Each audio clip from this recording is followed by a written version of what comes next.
en plus d'être une opportunité pour l'enregistrement qu'on fait dernièrement, comme Pedro a dit, nous savons qu'en plus de notre présence physique, nous avons aussi la présence des amis spirituels qui attendent dans le besoin, certains qui ont plus besoin que nous. Et ce que le spiritisme éclaire est toujours utile pour calmer les douleurs qui sont souvent plus morales que physiques. Donc c'est là aussi le but de la répétition. Sur l'île de la Nouvelle-Guinée, du côté indonésien, se situe le Puncak Jaya, qui est aussi connu sous le nom de pyramide Carstens. Le Puncak Jaya est le sommet de l'Océanie et il se situe à plus de 4800 mètres d'altitude. Et pas très loin de là, sur cette île, vit le peuple Lani, un peuple qui garde encore à nos jours des habitudes aborigènes.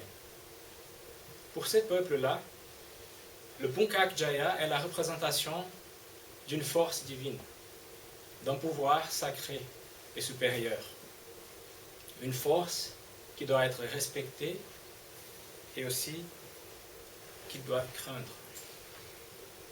Donc pour eux, dans leurs habitudes et leurs croyances, tous les orages, les foudres, les rafales, tous ces genres de phénomènes naturels, mais qui sont parfois effrayants, sont en fait une réaction, une représentation de la rage divine d'un Dieu qui se serait fâché contre un acte quelconque pratiqué par quelqu'un, un acte qui ne lui aurait pas été agréable. Il peut nous paraître étrange une telle croyance encore à nos jours, mais il faut tenir compte que les tribus Lani ont été toujours, jusqu'à pas très longtemps, isolées du monde civilisé. En fait, ces genres de croyances a toujours existé. L'humanité a toujours reconnu l'existence d'une force supérieure.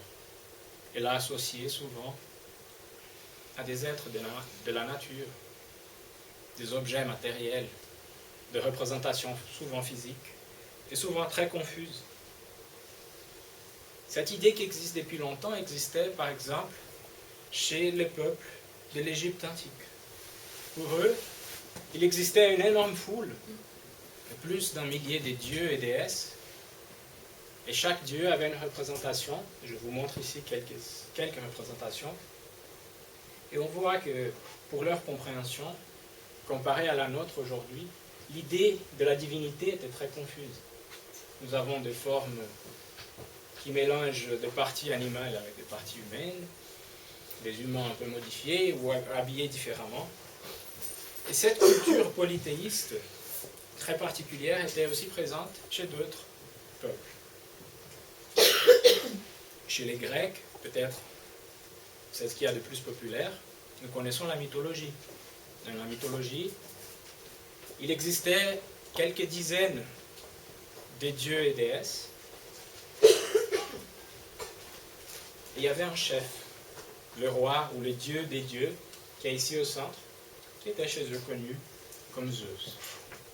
Chez les Romains, ils s'identifiaient aux mêmes représentations, mais ils donnaient à chaque dieu un nom différent. Pour les Romains, Zeus s'appelait Jupiter. Il se trouve là, mais la représentation physique était la même. Et ça se passait de manière similaire pour plusieurs autres peuples, comme par exemple les Mayas, les Incas en Amérique du Sud, les Aztèques, les peuples nordiques, germaniques, qui étaient tous des polythéistes à un moment donné. En fait, les Hébreux ont été les premiers à avoir de manière popularisée un culte monothéiste. L'Ancien Testament parle toujours d'un Dieu qui s'est dirigé à Abraham, qui lui a dit de créer toute sa descendance, et qui s'est aussi dirigé à Moïse, qui a aidé Moïse à libérer son peuple de l'esclavage de l'Égypte. Pendant la pérégrination qu'ils ont fait dans le désert, qui a duré 40 ans, la présence de Dieu était représentée par un nuage qui se formait devant le peuple, au-dessus de leur temple le tabernacle qui est là. Pour eux, c'était un Dieu bon, un Dieu miséricordieux, parce qu'il les avait libérés de l'esclavage pour qu'ils puissent marcher vers la terre promise. Mais c'était un Dieu aussi rigide, strict, qui exigeait certains comportements, qui exigeait les sacrifices d'animaux, c'est pour ça qu'on voit ici des moutons, des vaches, etc., et qui dictait chaque comportement, un rituel, de manière décrite à chaque moindre détail. En effet, dû au caractère de ces peuples, qui vivaient dans des tentes, comme des nomades dans le désert, c'était très important une telle croyance. Parce que c'était un peuple qui sortait de l'esclavage et se voyait libre pour la première fois. Ils étaient nombreux, ils étaient plus de 600 000 personnes. Donc il fallait qu'une croyance limite leurs actions pour le discipliner. Mais pour eux, ce Dieu unique était aussi leur exclusivité. Ils savaient vivre en communauté entre eux, de manière fraternelle. Ils avaient une foi très forte et ils savaient que leur croyance monothéiste était une idée plus avancée de la divinité. Mais ils ne savaient pas vivre en fraternité avec d'autres peuples. Pour eux, ils étaient supérieurs et ça entraînait leur orgueil. C'est pour ça que Jésus-Christ est venu parmi eux. Jésus est venu donner une conception d'un Dieu complètement différent, qui n'était pas un juge, qui n'était pas un Dieu vindicatif, ni partial. Jésus a parlé des dieux comme étant le Père de tous les êtres, les créateurs de toutes les choses. Un Dieu à qui tous pourraient s'adresser par la prière. Un Dieu juste, qui donnait à chacun selon ses besoins et selon ses œuvres. Mais malgré les efforts de Jésus pour présenter cette conception des dieux aux hommes, par la suite, l'homme a créé une autre image des dieux, assez différente de celle présentée par Jésus. La Bible, dans le livre de la Genèse, dit que Dieu a créé l'homme à son image, selon sa ressemblance. Et la Bible est un livre sacré pour les chrétiens. Mais l'homme, après Jésus, a décidé encore de donner une représentation humanisée à Dieu. Il a créé une image pour Dieu à sa ressemblance, et pas l'inverse comme proposé par la Bible. Il suffit de regarder la voûte de la chapelle Sixtine, où nous avons cette œuvre merveilleuse de Michel-Ange, très importante, et là où il y a le rectangle rouge, c'est un des endroits où on va retrouver une représentation d'un Dieu qui est en fait un être humain. Là, il touche le doigt d'Adam lors de la création. Et ces dieux-là, à qui il y avait associé une image d'un monsieur fort et âgé, il est redevenu exclusif. Maintenant exclusif des chrétiens. Et à son nom, des énormes atrocités ont été commises. Les guerres, qui étaient appelées les guerres saintes, les trahisons et les disputes pour le pouvoir, les actes violents contre les Juifs dans la péninsule ibérique, l'expulsion des musulmans de la péninsule ibérique aussi, tout par la violence. Les bûchers de l'Inquisition, l'emprisonnement des idées scientifiques et philosophiques, derrière le barreau des idées dogmatiques, tout ça justifié au nom de Dieu. Et alors que nous voyons ça se répéter de nouveau à nos jours, au Moyen-Orient et en Afrique, des actes pratiqués par des groupes extrémistes, de notre côté, à l'Occident, il existe une énorme confusion liée à l'idée des dieux.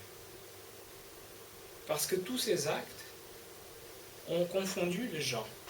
Et depuis le XIVe siècle avec la Renaissance, et surtout après l'illuminisme, à partir du XVIIIe siècle, quand la science et la philosophie, elles ont pu se libérer de l'emprisonnement de la religion, l'évolution des idées a fait surgir des conceptions qui expliquent mieux le monde, la vie, l'humanité, la société, et comment tout ça fonctionne.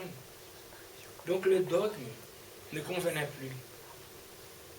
Et tous les actes erronés pratiqués au passé ont marqué de manière très forte les gens.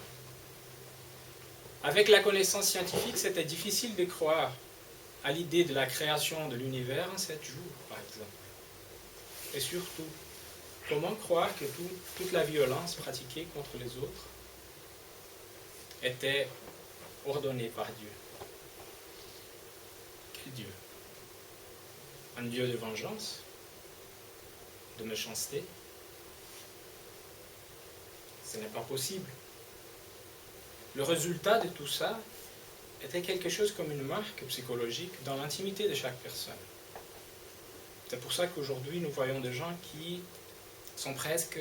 Leur réaction quand on parle de religion, c'est presque allergique. Ils ne veulent pas entendre parler de ça.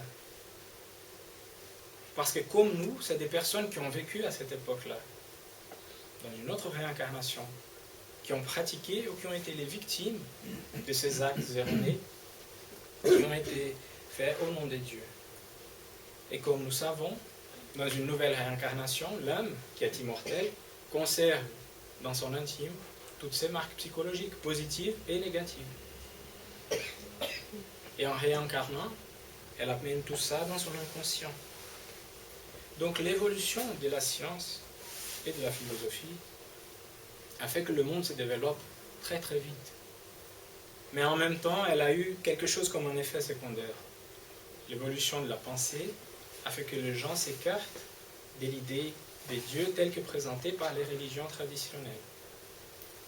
Ça a promu donc le matérialisme et l'athéisme.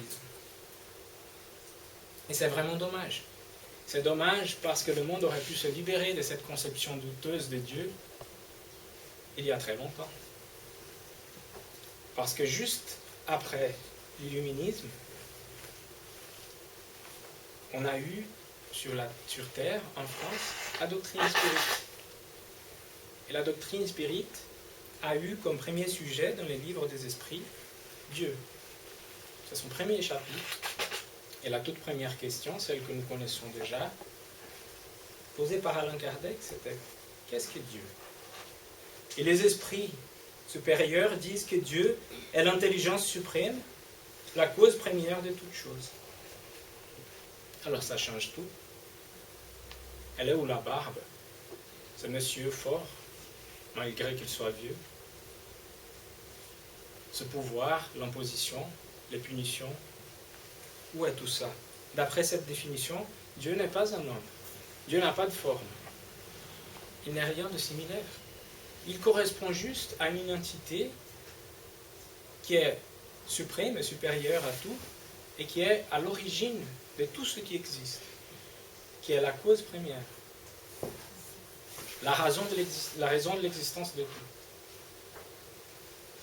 Et dernièrement, ce qu'on voit, c'est que dans plusieurs livres et articles scientifiques, les gens essayent de faire passer le message que la science aurait démontré l'inexistence de Dieu.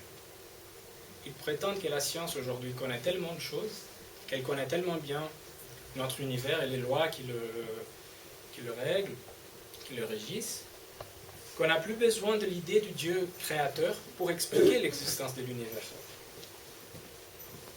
Effectivement, la science, elle ouvre, elle continue à ouvrir de nouveaux horizons à l'esprit humain.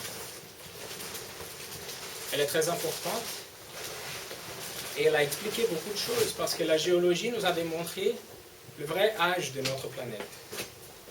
La chimie explique ce qui avant était fantastique. La cosmologie et la physique sont capables de dire ce qu'il y avait dans notre univers juste quelques fractions de secondes après son expansion, après le Big Bang. Donc la science, elle a battu plusieurs idées dogmatiques, même avec des découvertes simples au cours du 19e siècle. Quand elle a découvert l'homme de Néandertal, elle a montré que l'origine de la race humaine n'était pas Adam. Beaucoup plus longtemps que ça, il y avait déjà quelque chose sur Terre, qu'Adam n'était pas le premier homme. La physique a montré la rotation de la Terre de manière pratique avec quelque chose qui s'appelle le pendule de Foucault, qui démontre par son mouvement que la Terre est aussi un mouvement. Ça voulait dire que la Terre n'était plus au centre de l'univers, qu'elle n'était pas non plus figée.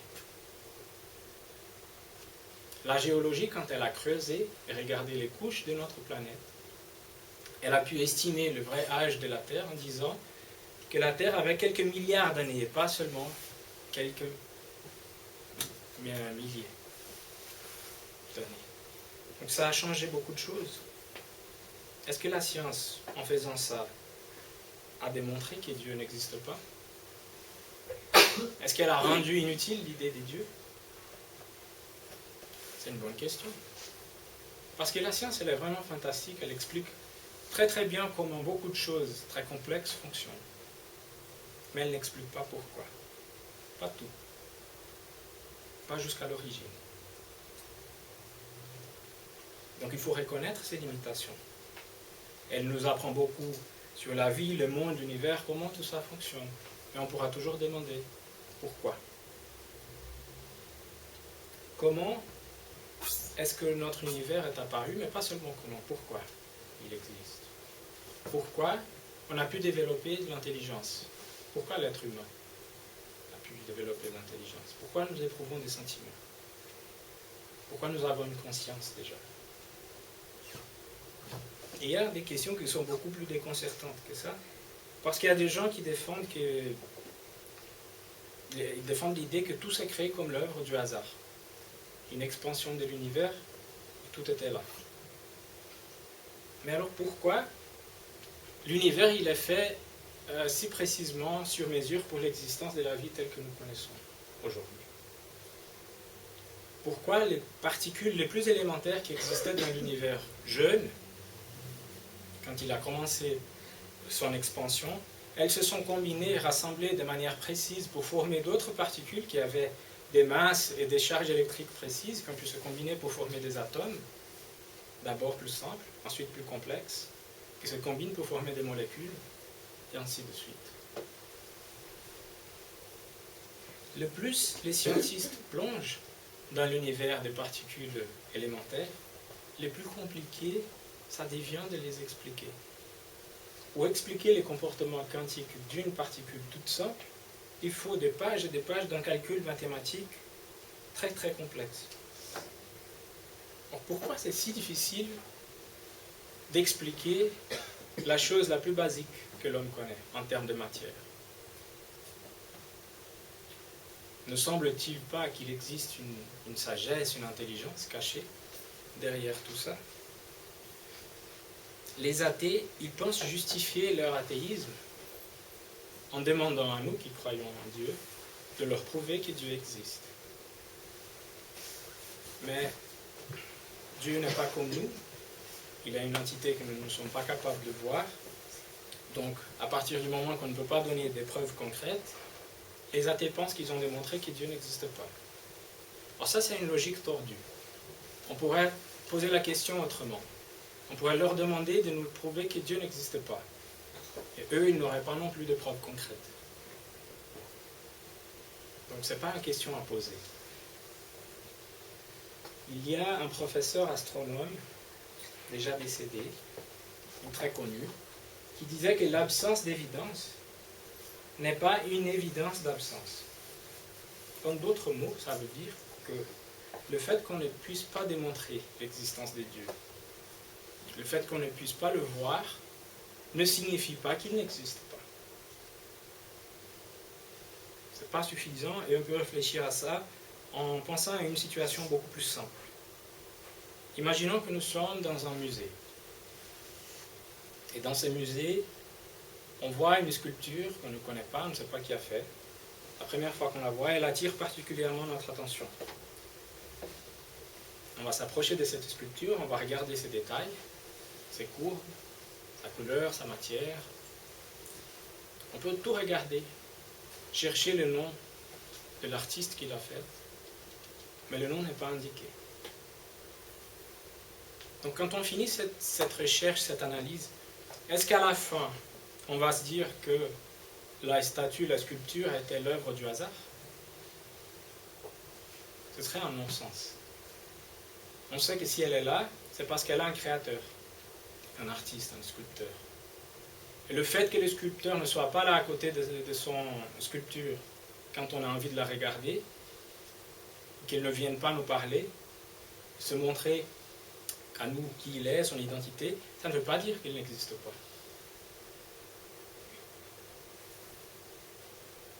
La sculpture existe, son créateur aussi. Donc c'est pareil pour l'univers, pour l'immensité, qu'on a de la peine à embrasser. Donc Alain Kardec a demandé dans le livre des esprits, où peut-on trouver la preuve de l'existence des dieux? Et la réponse, c'est qu'on peut la trouver dans un axiome que vous appliquez à vos sciences. Il n'y a pas d'effet sans cause. Cherchez la cause de tout ce qui n'est pas l'œuvre de l'homme, et votre raison vous répondra.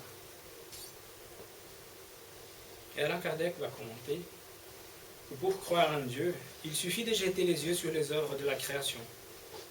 L'univers existe, donc logiquement il a une cause. Douter de l'existence des dieux serait nier que tout est fait à une cause et avancer que rien a pu faire quelque chose. Ça n'a pas de sens, non? Et dans la question 8, il demande « Que penser de l'opinion qui attribue la formation première à une combinaison fortuite de la matière, autrement dit, au hasard ?»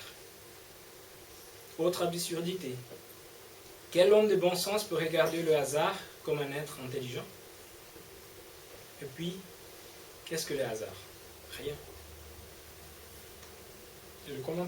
Dans son commentaire, Alain Kardec dit que l'harmonie qui règle le ressort de l'univers décèle des combinaisons et des vues déterminées, et par cela même révèle la puissance intelligente.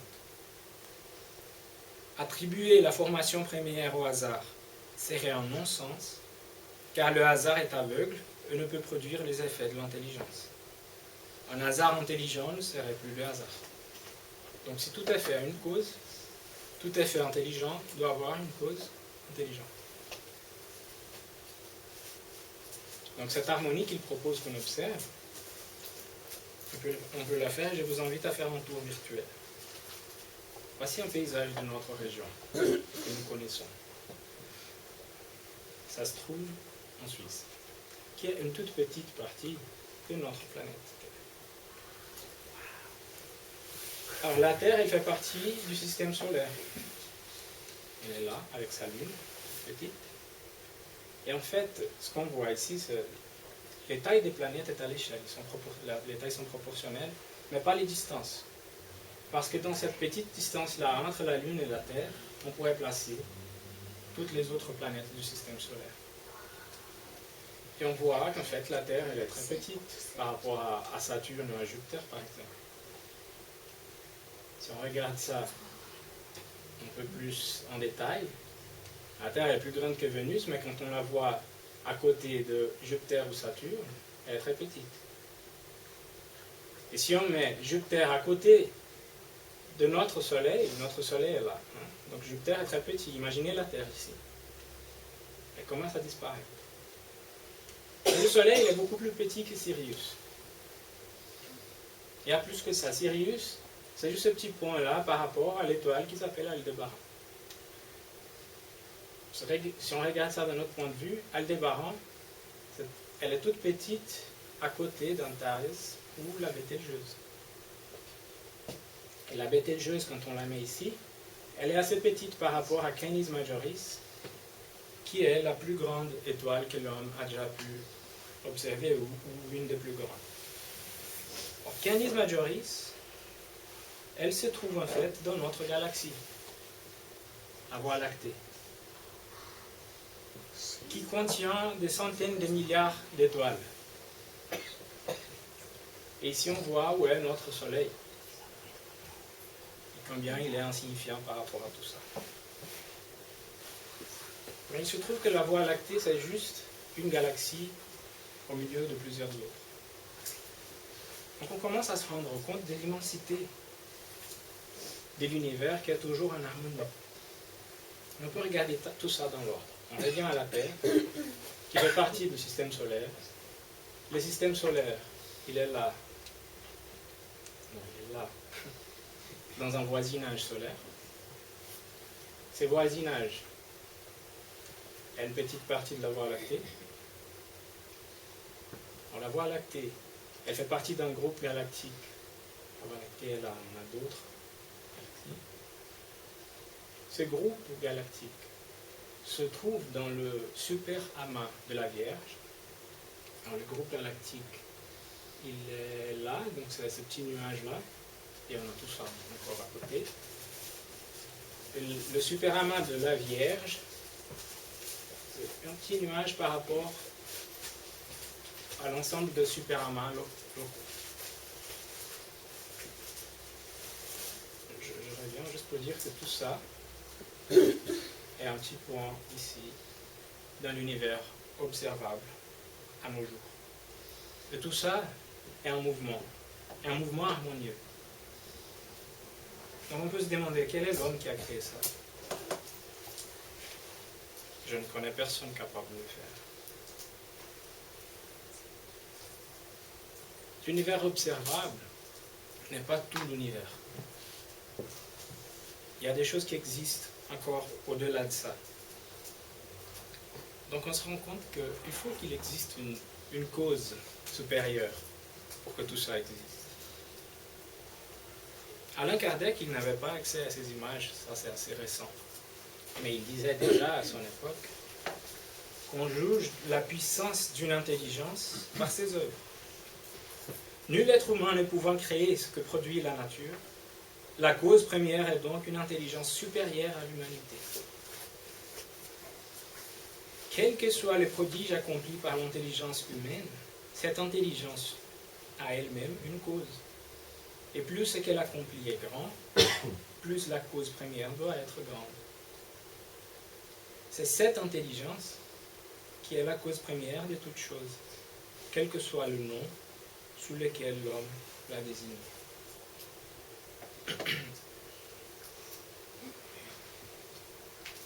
Très bien, donc peu importe la religion, la langue, la culture, cette force, cette cause, elle est toujours là, toujours la même. Et Alain Kardec, il voulait connaître la nature intime de Dieu, il voulait savoir plus. Et il a demandé dans les livres des esprits, et il a répété ça dans les livres de Genève, parce qu'il a découvert qu'il n'est pas donné à l'homme de sonder la nature intime de Dieu. Pour comprendre Dieu, il nous manque encore les sens qui ne s'acquièrent que par la complète épuration de l'esprit. Donc on comprend pourquoi Jésus a dit il a dit bienheureux ceux qui ont le cœur pur, parce qu'ils verront Dieu. Il faut qu'on puisse s'épurer pour mieux comprendre la nature intime de Dieu. Un raisonnement autour de l'idée que Dieu est l'intelligence suprême, la cause première de toute chose. Donc il propose de trouver quelques attributs des dieux pour qu'ils puissent toujours se maintenir comme l'intelligence suprême, la cause première de toute chose. Donc il va dire tout ce qu'il doit être pour être toujours cette intelligence.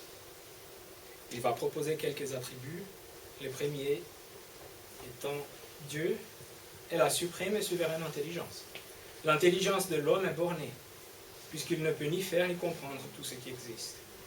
Celle de Dieu, embrassant l'infini, doit être infinie. L'autre attribut. Dieu est éternel, c'est-à-dire qu'il n'a point eu de commencement et n'aura point de fin. Parce que si Dieu avait un commencement, soit il est venu du néant, mais ça n'a pas de sens parce que le néant n'est rien et le rien ne peut rien produire, soit il a été créé par une autre entité. Mais s'il a été créé, il n'est plus le créateur, il est créature. Donc, pour que Dieu soit la cause première de toute chose, il faut qu'il soit éternel. Il a toujours existé, il va toujours exister. Le concept de temps n'existe pas pour lui. Et pour nous, c'est très compliqué de comprendre ça. Parce que nous avons été créés à un moment donné. Et nous suivons le cours du temps. On ne peut pas reculer dans le temps, ni avancer plus vite. Et tout ça, cette limitation n'existe pas pour Dieu qui a toujours existé. Dieu est immuable. S'il était sujet à des changements, les lois qui régissent l'univers n'auraient aucune stabilité. Et la conséquence de ça, c'est que Dieu est immatériel. C'est-à-dire que sa nature diffère de tout ce que nous appelons matière. Autrement, il ne serait pas immuable, car il serait sujet aux transformations de la matière. Donc on voit pourquoi il n'a pas de sens de donner une représentation physique à Dieu. Vouloir donner des attributs physiques ou humains, c'est essayer de limiter, de borner l'absolu dans des proportions relatives. Ce n'est pas faisable. Ce n'est pas faisable sans qu'il cesse d'être Dieu. Dieu est tout puissant. S'il n'avait pas la suprême puissance, on pourrait concevoir un être plus puissant, et ainsi de suite, jusqu'à ce qu'on trouvât l'être qu'aucun autre ne pourrait surpasser en puissance. Et c'est celui-là qui serait Dieu. Dieu est souverainement juste et bon. La sagesse providentielle des lois divines se révèle dans les plus petites choses comme dans les plus grandes. Et cette sagesse ne permet de douter ni de sa justice, ni de sa bonté. Effectivement, Dieu doit être infini en tous ses attributs. Donc il ne peut pas être bon et mauvais en même temps. Soit il est infiniment bon, soit il est infiniment mauvais. Alors quand on observe l'immensité de l'univers qui fonctionne très bien, la beauté de la nature, tous ces genres de choses, on voit la bonté de Dieu. Donc s'il a de la bonté, il est infiniment bon, sans aucun trait de méchanceté.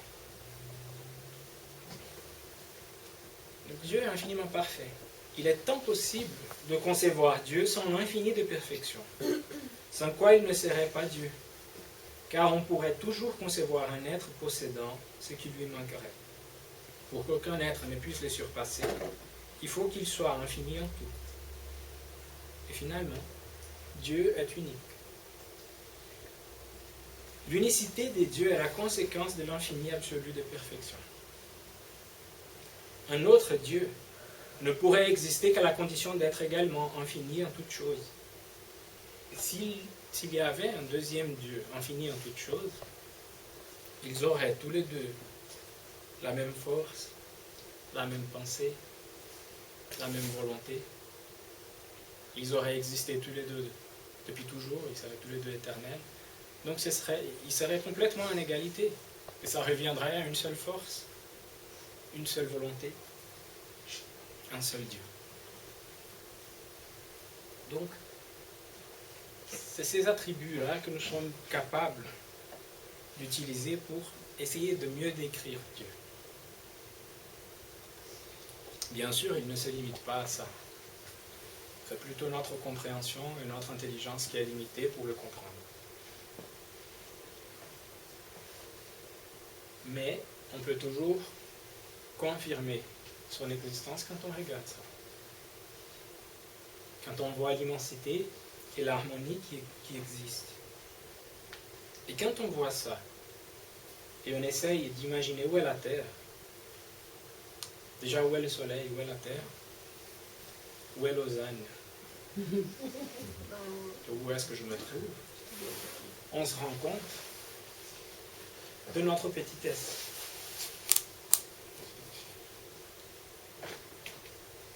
Cette petitesse nous fait comprendre que nous, en fin de compte, devrions humilier notre orgueil. Parce qu'il ne veut rien dire par rapport à tout ça. Si on regarde un roi tout puissant, et ses sujets sont tout humbles, un médecin et ses patients, un ingénieur et les ouvriers, les riches et les pauvres. C'est quoi la différence quand on regarde de ce point de vue-là? Il n'y en a pas. C'est juste des gens qui vivent des expériences différentes. Mais pour Dieu, ils sont égaux. Il n'y a personne qui est mieux ou pire.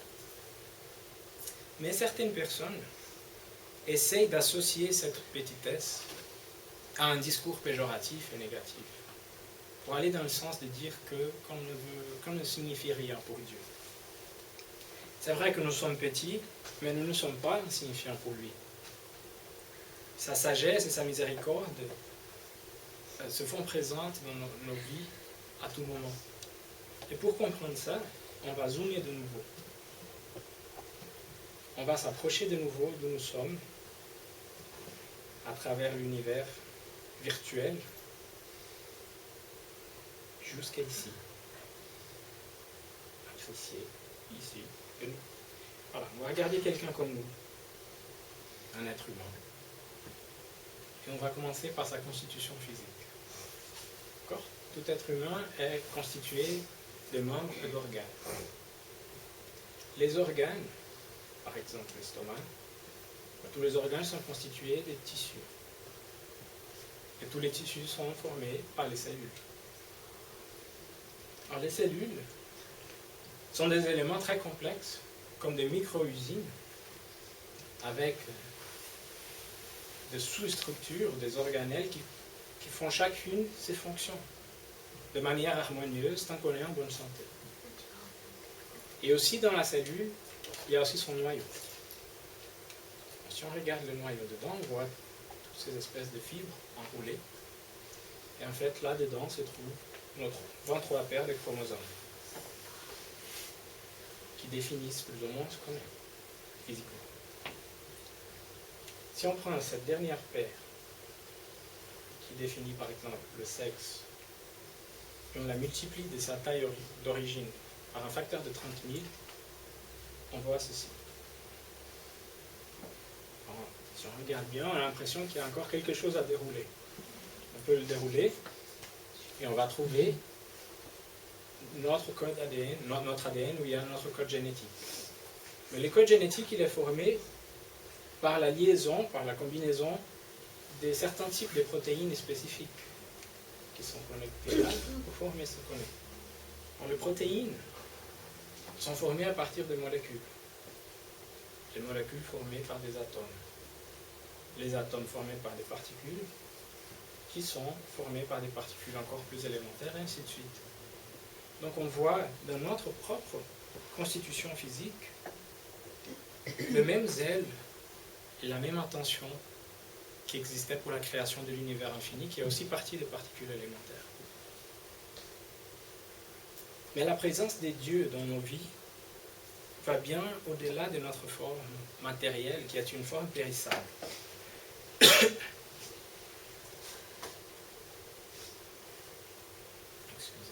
Dieu se fait présent par sa providence. Qu'est-ce que c'est la providence? La providence est la sollicitude de Dieu pour ses créatures. Dieu est partout. Il voit tout. Il préside à tout, même aux plus petites choses. C'est en cela qui consiste l'action providentielle. Peut-être que vous vous posez des questions. Peut-être c'est la même qui se posait. Comment Dieu si grand, si puissant, si supérieur à tout, peut-il s'immiscer dans des détails infimes, se préoccuper des moindres actes et des moindres pensées de chaque individu? Telle est la question que se pose l'incrédule. D'où il conclut qu'en admettant l'existence des dieux, son action ne doit s'étendre que sur le loi générale de l'univers. Donc la difficulté de comprendre comment Dieu peut être partout, tout voir et s'occuper des moindres détails de tout ce que se passe, elle existe parce que nous sommes bornés. Comme je disais, dans le temps déjà, et aussi physiquement. Nous avons un corps qui est physiquement limité. Nous devons parcourir les distances. Si nous voulons voir quelque chose de l'autre côté du mur, par exemple, il faut qu'on y aille. Alors, les distances et le temps n'existent pas pour Dieu. Donc, pour faire une analogie grossière qui est proposée dans ce même livre, la Genèse, voir un esprit qui essaye d'expliquer le mécanisme de la providence. mais il souligne bien que l'analogie elle est grossière. C'est juste pour donner une idée.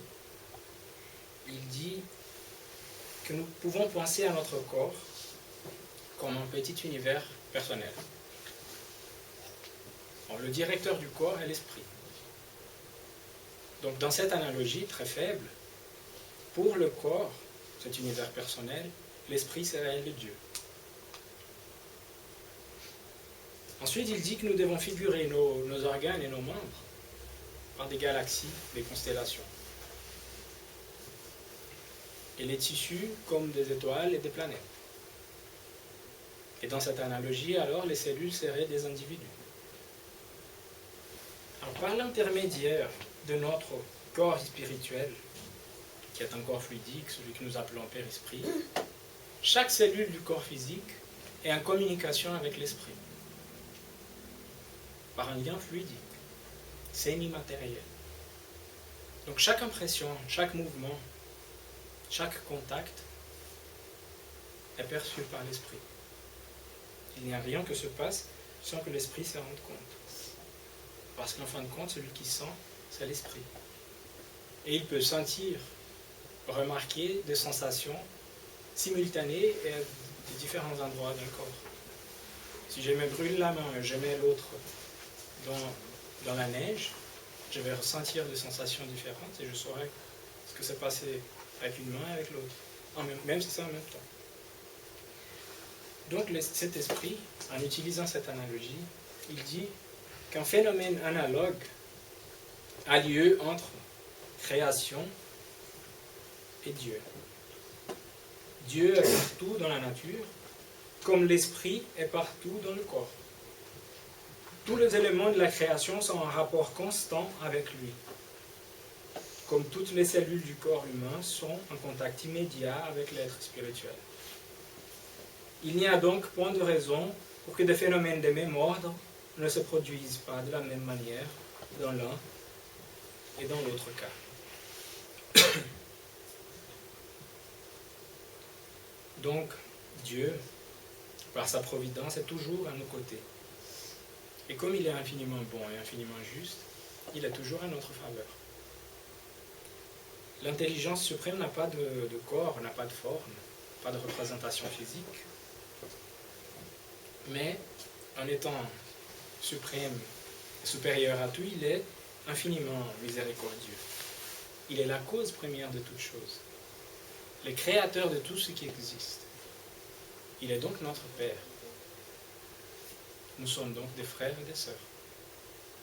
C'est simple comme ça, mais difficile à le vivre. Le fait, c'est que la fraternité se trouve dans la base de la création et de l'existence même de l'univers. Que nous soyons suffisamment humbles ou pas pour le reconnaître, un Européen est comme un Africain, qui est comme un Américain, qui est comme un Asiatique. Ce sont des personnes qui vivent des expériences différentes. Les différences sont dues à des raisons géographiques, climatiques, mais aussi individuelles, parce que chaque être a son individualité, sa propre conscience. Mais nous avons tous une même origine et un même héritage spirituel, qui est celui d'arriver à la perfection relative pour arriver finalement au vrai bonheur. Toutes ces existences qui existent, ces différences qui existent, sont dues à comment chacun a profité des expériences dans toutes ces réincarnations au cours de sa vie spirituelle. La réincarnation même est une preuve de la sollicitude divine. Parce que la réincarnation est comme une école. Elle nous permet de refaire, de corriger ce qu'on a mal fait au passé. Elle nous remet en contact avec les mêmes esprits avec qui nous avons vécu, qui nous ont trahis ou que nous avons trahis, qui nous ont fait du mal ou à qui nous avons fait du mal. Et Dieu est tellement miséricordieux qu'il nous offre encore l'oubli du passé une fois qu'on est réincarné. L'oubli du passé nous permet de vivre comme on vit aujourd'hui, de rencontrer les gens avec qui nous avons vécu au passé sans avoir des énormes problèmes, au moins évidents. Parce que ce serait impossible de faire face de nouveau à celui qui m'a trahi, qui m'aurait tué, ou dans l'autre sens. J'aurais vraiment honte de revoir quelqu'un que j'aurais trahi, que j'aurais tué. Donc l'oubli du passé est un exemple de la miséricorde de Dieu.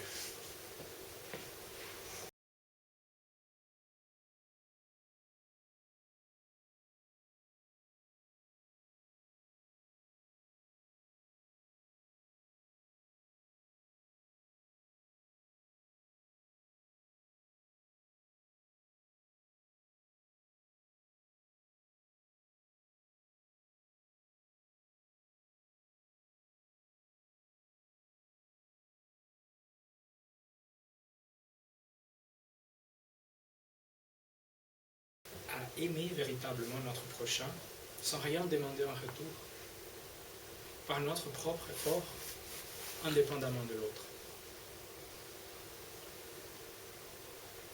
Tout ce que la suprême intelligence espère de nous, c'est le respect de ses lois et l'acceptation des épreuves qui nous sont données au cours de notre vie comme moyen d'épuration de nous-mêmes, pour que nous puissions avancer, pour que nous puissions progresser, pour apprendre le vrai sens de la fraternité et du respect à notre prochain. Donc finalement, pour conclure, un dernier morceau de la Genèse où Allan Kardec dit « Dieu existe. Après tout ce qu'on a vu, nous n'en saurions douter. Il est infiniment juste et bon. C'est son essence. Sa sollicitude s'étend à tout. Nous le comprenons. Il ne peut donc vouloir que notre bien. C'est pourquoi nous devons avoir confiance en lui. Voilà l'essentiel. Pour les surplus, attendons que nous soyons dignes de le comprendre. Merci de votre attention. Et nous avons encore 4-5 minutes si quelqu'un veut poser une question ou faire une remarque quelconque. C'est à vous.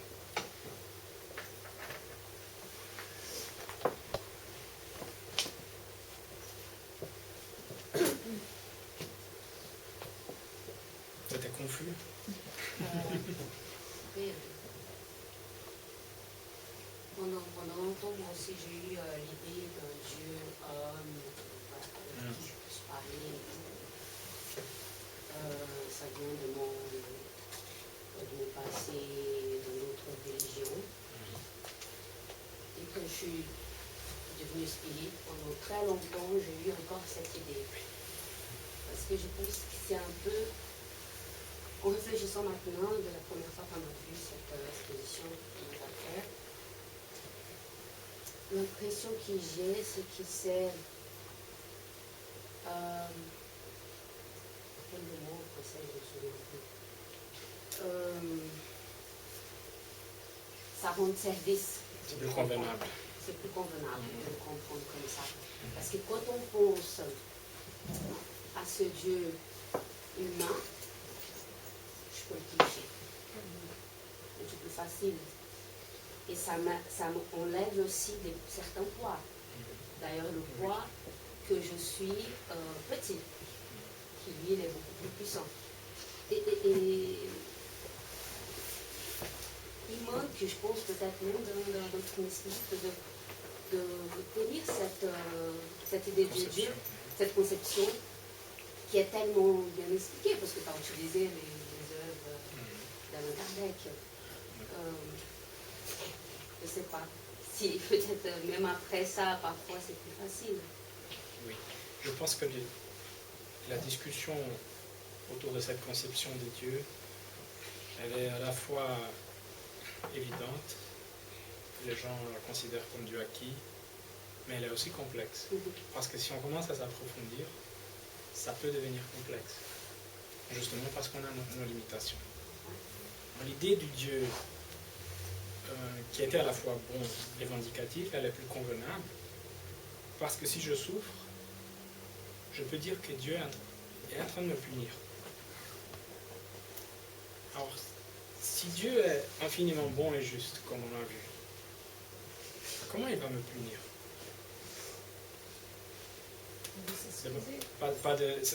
S'il me punit, c'est pas arbitraire, au moins. Ça ne peut pas être arbitraire. C'est ça que la doctrine spirite vient nous expliquer. Mais c'est pas lui qui nous punit, c'est nous-mêmes. Exactement. Alors, tout est régi par les lois divines. Et il y a une de ces lois très importantes que nous ramène les conséquences de nos actes passés. C'est la loi de cause à effet. La loi de cause à effet, quand je la comprends, je dois admettre que mes souffrances sont les conséquences des erreurs que j'ai commises au passé. Et il est souvent très difficile pour beaucoup de gens d'admettre ça. C'est un gros changement en fait. Parce que la responsabilité de ma souffrance, de mes douleurs, n'est plus dans les mains des dieux. Même parce que Dieu n'a pas de main. Donc, c'est plus convenable, comme tu as dit. Et ça va rester convenable encore pour longtemps, je pense. Si on se pose la question, nous, moi en tout cas, je me vois en train de faire ça. Oui. Mais c'est aussi l'habitude. Ah non, mais c'est plus facile, quoi.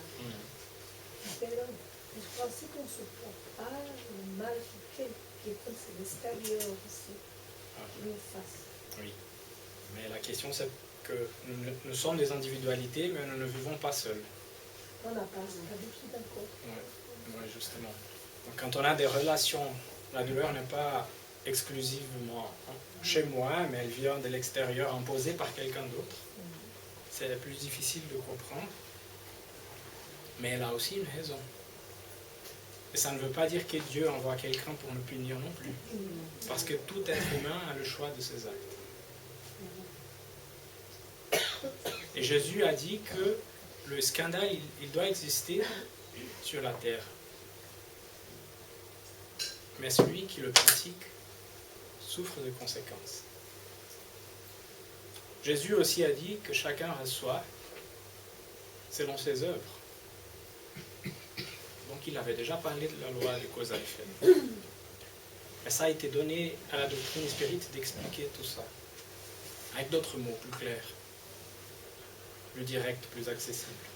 Parce que l'intelligence de l'homme aujourd'hui n'est pas la même d'il y a 2000 ans.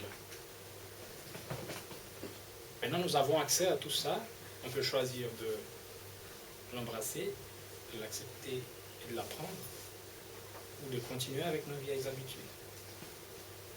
Mais nous savons pourquoi nous sommes réincarnés et pourquoi on souffre. On pourrait peut-être approfondir ça d'une autre opportunité. Mais il y a une raison pour tout. Parce que le hasard, comme on a vu, n'existe pas. Parce que Dieu est au courant de tout ce qui se passe. Et par exemple, cette semaine, je lis un petit commentaire sur une personnalité que tout le monde connaît, Schumacher. Il est en état végétatif. Est-ce que c'est normal que cet monsieur il continue comme ça? Oui. Il va continuer comme ça. Il souffre, il fait souffrir tout le monde autour de lui. Bah, c'est compliqué. C'est la cause effet. Oui, mais on ne sait pas, on est heureusement, j'allais dire malheureusement, mais C'est heureusement, que le corps qui va. on ne peut pas reculer pour voir ce que s'est passé. Pas seulement avec lui, mais avec les gens qui sont autour de lui. On ne vit pas avec les gens, en fait, les gens avec qui on vit, nous avons déjà vécu avec. Peut-être pas comme hommes et femmes, mais dans d'autres circonstances. Et nous devons avoir confiance en Dieu, parce que sa sagesse est infinie.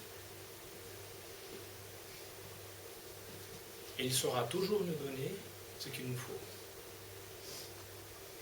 ce que nous sommes capables de supporter. À nous d'essayer de comprendre.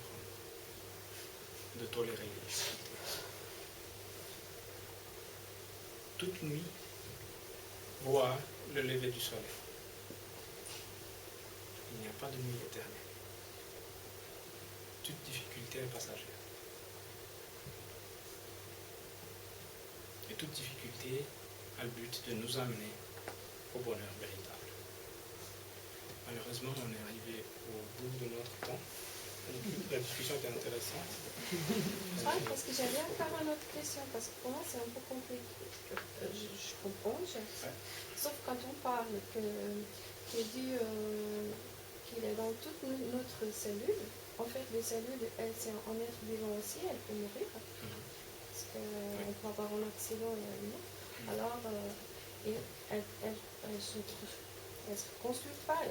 La science, elle ne peut pas le reconstruire. C'est un être qui est mort. Alors, ma question, c'est aussi les spires. Par exemple, moi, je décède, je donne mes orques. L'esprit, mon esprit, il va avec moi ou il reste avec l'autre personne? L'esprit? Oui. Non, l'esprit se détache. Après, désincarné, il se détache du corps. Le corps, c'est de la matière, après. Donc, il ne se sépare pas, il n'y a pas de morceaux qui se séparent. Il part on peut discuter un peu plus tard, mais maintenant, on doit vraiment terminer pour passer au passé. Merci des questions. On va faire notre prière.